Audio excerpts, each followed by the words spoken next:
ठीक है, मैं ख़त्म करूँ यार अब खातिर एक मिनट। मेरा चैलेंज है इस फेक न्यूज़ को जिसने चलाया, शुरुआत जहाँ से हुई और फिर जैसे मैंने कहा ट्रक की बत्ती के पीछे लग के बगैर तहकीक किए उनको अपना चाहिए। नोटिस क्यों दूंगा भाई मैं यार, क्यों इतनी बड़ी ना ना नोटिस तो मैं आप लोगों को दे रहा हूँ जो सारे इधर बैठे हुए कि भी उस मौक़िफ़ से आगाह किए जो कि सिंध के लोगों का मौक़िफ़ है कि ये जो है बातें ऐसी हों वो बिल्कुल ही हमें काबिल कबूल नहीं है। सीएम साहब ये बताइएगा, सीएम साहब ये बता दीजिएगा, आप वो शहर के मुख्तलिफ इलाकों का दौरा कर रहे हैं, मेयर कराची भी आपके जो है वो हमरा है। एक तो ये बताइएगा कि क्या समझते हैं ये जो प्रोजेक्ट इस वक्त जो है वो बल्कि उसमें कराची या सिंध हुकूमत चला रही है, कितने टाइम पीरियड में जो है वो आपने मुकम्मल करने के बहुत प्रोजेक्ट चल रहे हैं। एक और भी बात कही जाती है कि 3 माह की डेडलाइन दी गई है आपको, अगर आपने पूरी एक आदमी कर ले दोनों सूर्यो।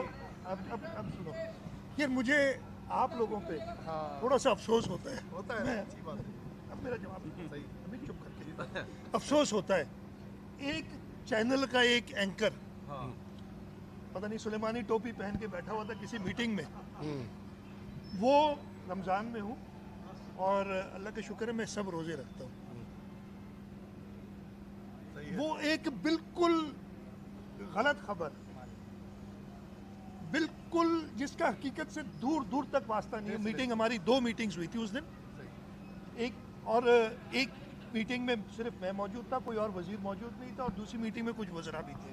लेकिन ये जो बात कही वो सिरे से उसका जिक्र ही नहीं था। हाँ, जरदारी साहब हमसे डेवलपमेंट प्रोजेक्ट पे लेते रहते हैं ब्रीफिंग, उस दिन तो वो भी नहीं ली थी, कोई ब्रीफिंग भी नहीं थी, कोई ऐसी बात भी नहीं थी डेवलपमेंट प्रोजेक्ट्स के हवाले से। और बिल्कुल एक खबर बगैर तस्दीक किए, और ये मैं चैलेंज करता हूँ बगैर तस्दीक के। कहते मुझे अफसोस आप पे इसलिए होता है कि आप भी ट्रक की बत्ती के पीछे चल पड़े सारे। खत्म कर लो, अब मैं खत्म कर लूँ, अब फिर कर लीजिएगा सवाल यार। मैं खत्म कर लूँगा, एक सेकेंड। ट्रक की बत्ती के पीछे लगे बगैर तस्दीक किए, मैं भी अवेलेबल हूँ, मेयर भी आपको अवेलेबल है, आप मेरे भाई मेयर आपको अवेलेबल, मैं भी अवेलेबल हूँ। फ़ोन नहीं उठाते तो गलत खबर चलाओगे यार। बहुत आपने सहाफ़त की अच्छी बात कर दी आज लाचारी साहब, ऐसे नहीं होता है कि अगर और ख़ास तौर पे मैं किसी वक्त भी, इसलिए मुसलमान, लेकिन रमज़ान के महीने में बगैर तस्दीक की और जो अच्छा फिर सारे टीवी चैनल तोते की तरह उसके पीछे चल पड़े, उसी पे चल पड़े। मैं देख देख के उसको देखो क्या करूँ। अच्छा, मैंने यही कहा था कि किसी न किसी वक्त आपसे मुलाकात होगी। हाँ, मुलाकात कम होती है मेरी, लेकिन आपकी बाकियों से तो मुलाकात होती है।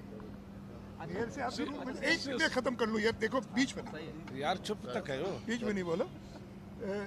ये दोबारा मैं करूँगा कि एक गलत खबर, एक ख़ास तौर पे आजकल के ज़माने में जब फेक न्यूज़ की भरमार है, मैं कम से कम जो रिस्पॉन्सिबल मेरे दोस्त हैं इधर कराची के जर्नलिस्ट, सोशल मीडिया में करूँ उनसे ये, और मेन स्ट्रीम चैनल से ये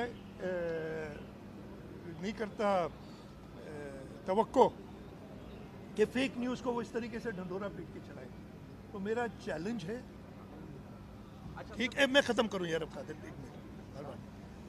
मेरा चैलेंज है इस फेक न्यूज़ को जिसने चलाया, शुरुआत जहाँ से हुई और फिर जैसे मैंने कहा ट्रक की बत्ती के पीछे लग के बगैर तहकीक किए उनको अपना चाहिए। नोटिस क्यों दूंगा भाई मैं यार, क्यों इतनी बड़ी ना ना नोटिस तो मैं आप लोगों को दे रहा हूँ जो सारे इधर बैठे हुए कि ट्रक की बत्ती के पीछे नहीं लगा करो, पता कर लिया करो। आपसे कभी गलत बयानी नहीं करूँगा, एक सेकंड, आपसे कभी गलत बयानी नहीं करूँगा। तो मैं फिर से ये रिपीट करता हूँ कि एक फेक न्यूज़ जो इस्लामाबाद में बैठे हुए एक टीवी चैनल के एंकर ने, मेरे ख्याल है वहीं से शुरू हुई थी, उसका हकीकत से कोई ताल्लुक नहीं है। अगर उसे किसी ने बताया है, उसने भी इसलिए वो सुलेमानी टोपी पहन के तो नहीं साथ बैठे थे, उसे किसी ने बताया होगा, जिसने बताया वो रमज़ान में झूठ बोल रहा था, इससे सर वज़ीर-ए-आज़म से आपकी मुतालबा रखा आपने या नहीं रखा? किसका? गवर्नर की इस्तीफा का मुतालबा नहीं आपने रखा? नहीं देखिए सुना वो है कि आपको इत्मीनान में लिया गया है नया गवर्नर लगाने के लिए। नहीं ऐसी कोई बात नहीं हुई है।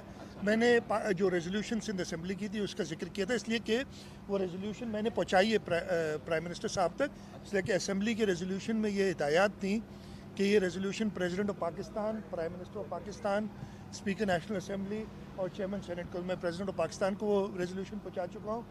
ख़ुद मेरे मुलाकात का हुआ था, प्राइम मिनिस्टर से मीटिंग हुई तो मैंने उनको भी रेजोल्यूशन पहुंचाई और स्पीकर और चेयरमैन सेनेट को चली जाएगी। तो ये बात हुई थी। बाकी मैं मुतालबा करने वाला कौन होता हूँ वो खुद देखने वाला सर, अगर गवर्नर से आप कोई सवाल आपको करें थे। मेरा एक मिनट सवाल। मेरा ये सवाल था, मुल्क में इस वक्त सिक्योरिटी थ्रेट है। गुज़श्ता रोज़ महकमे दाखिला का इजलास हुआ था कि सिंध में भी कोई सिक्योरिटी, मैंने तो आपको बताया ना, थ्रेट्स हैं और उन थ्रेट्स के लिए हमने इकदाम उठाए गए। मैंने तो शुरू में ही बता दिया था कि ये इंटेलिजेंस थ्रेट्स काफ़ी दिनों से हैं और उस पर हम बिल्कुल अलर्ट हैं। हम सिक्योरिटी एजेंसीज़ के साथ मिलके, पुलिस और रेंजर्स के साथ मिलके पूरी कोशिश कर रहे हैं कि कोई ऐसा वाक़या सिंध में ना हो। सीएम साहब, अगर आपको गवर्नर सिंध से तहफ़्फ़ुज़ात हैं तो क्या पीपल्स पार्टी अमली इक़दाम लेगी, वज़ीर आज़म से मैंने तो आपको कोई बताया ना, कॉरेस्पॉन्डेंस करेगी? मैंने बात बताई नहीं, कॉरेस्पॉन्डेंस वगैरह यार ये बात नहीं होती। सिंध असेंबली ने अपना मौक़िफ़ दिया है और वो मौक़िफ़ उसके जो उसमें जिक्र नहीं है, लेकिन वो मौक़िफ़ उसी वजह से था कि जो एक मीटिंग हुई थी गवर्नर हाउस में, उस पर इतराज़ात या उस पर तहफ़्फ़ुज़ात हैं, वो तहफ़्फ़ुज़ात से आगाह कर दिया गया। कराची प्रेस क्लब के सामने सर लोग कई महीनों से सिरापा एहतजाज है। पीपल्स पार्टी जमहूरी हुकूमत है। कराची प्रेस क्लब के सामने कई महीनों से लोग जो है मजलूम लोग, गरीब लोग सिरापा एहतजाज है, नौजवान सिरापा एहतजाज है। पीपल्स पार्टी जमहूरी हुकूमत है, कोई हुकूमत का नुमाइंदा उनके पास बात करने तक नहीं जाता। उसमें 7 डेवलपमेंट अथॉरिटी वाले भी है, 7 डेवलपमेंट अथॉरिटी भेज दूंगा किसी को। हाँ, वो नहीं सर, उसका जवाब नहीं दिया 7 डेवलपमेंट अथॉरिटी वाला। मेरे सामने नहीं है। सीएम साहब, 7 डेवलपमेंट अथॉरिटी वाला जो आपका अपना हल्का है, उसके लोग कई दिनों से कराची प्रेस क्लब के सामने कि मैंने वो बात बता दी ना कि उनसे गवर्नर साहब ने आई लव यू बोला है सर। ये सर वालों आई लव यू शाह साहब, जवाब आई लव यू शाह साहब एक सवाल है शाह साहब। ये फिर थोड़ा सा पॉलिटिकली इनकरेक्ट हो जाता है। मैं उसको मतलब बात में उसमें वो है नहीं, एहतराम है मुझे गवर्नर साहब के लिए, बहुत ज़्यादा एहतराम है।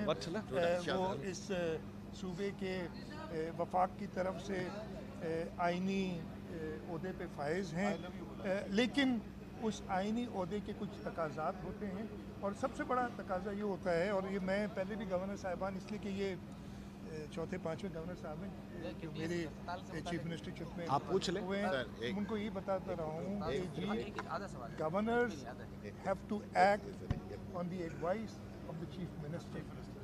That is what the constitutional requirement is. तो ये सिर्फ मैं बताता हूँ और मैं ये भी कहता हूँ, पहले गवर्नर साहब से मैं नहीं कहूँगा, उन्होंने जब मुझे कहा तो मैंने कहा आपने गलती कर दी, असेंबली की सीट छोड़ दी और गवर्नर बन गए। ये अगर आपने सियासत करनी थी तो आप असेंबली में रहते। तो ये सिर्फ मैं आपको ये बता रहा हूँ कि आइनी तकाजे होते हैं किसी चीज़ के।